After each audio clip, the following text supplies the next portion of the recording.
In this video, I'll show you how to design an effective strategy department. This is a short excerpt from my short guide to managing strategists, which you can download in the comments. But first, a story. In football, Argentina and Brazil are known for their star players like Messi and Neymar, whereas Germany is known for having a world-class team that can adapt to the style of play.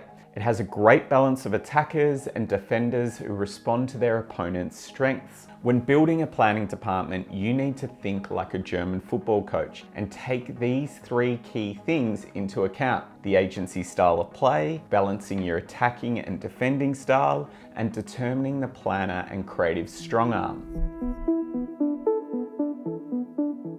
The power dynamic between planners and creative will be key when thinking about the type of team you need to build out. I've worked at agencies where strategy leads, strategy has equal weight to creative, and where strategy follows creative's leads. In all cases, the faster I was able to identify and work with that style, the faster we were able to make a valuable impact. This agency relationship will have been formed over years, so look to the creative and past or current strategy leadership to inform that style. I use behavioral questions to figure out whether a new strategy candidate was going to be a good match. If you're looking for questions, I have a list of 100 plus behavioral questions that you can download for free in the description. The type of planner you need will also be different. For the strategy-led style, you'll naturally need people who can drive a process and take more agency account handling responsibility. Equal weighting planners who only specialize in their craft tend to work well. For strategy following creatives, planners who know how to build and cultivate soft power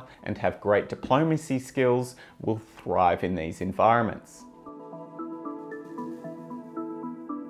Planners usually excel in either attacking or defending ideas. Defenders are planners who are great when the idea is formed. They can help defend it and make it come to life in the best possible way. They usually offer the most value later on in the process. Typically, comms planners or creative strategists excel within this role. Attackers are great at laying up the idea. They like to think conceptually about the bigger idea and are good at distilling all the research to get creatives on their way, usually a brand planner's strength. All planners will naturally lean one way or the other. There are a lot of midfielders who can both attack and defend. However, in any department, you want to make sure that you are balancing between both your attackers and defenders, as this gives you a chance to adapt the changes in clients and creatives.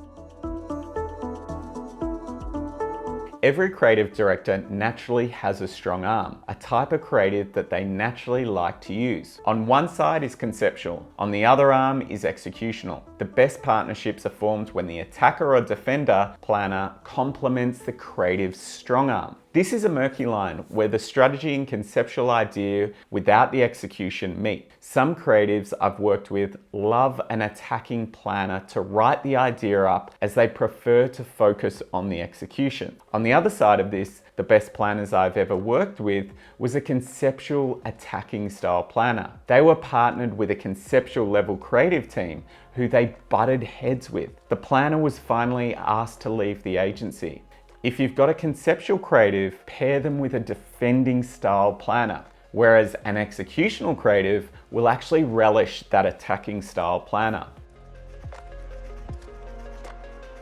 With senior level talent, the key is understanding what your agency style of play is and whether that is what they are looking for. When they talk through case studies, listen for how they make their impact. Do they talk through case studies where they're able to use diplomacy to create change, or are they talking about deeper research? The biggest turnover is people not gelling with where planning sits at your agency. Make sure you always have strong leadership in both attacking and defending style play. The biggest change in the last 15 years has been the growth in defending style planning of creative strategy and comms planning. There are a lot more variables now in play after the big idea is sold with the increasing amount of channels. Planning is changing rapidly, so make sure you have a leader in both areas to help educate and navigate the changes.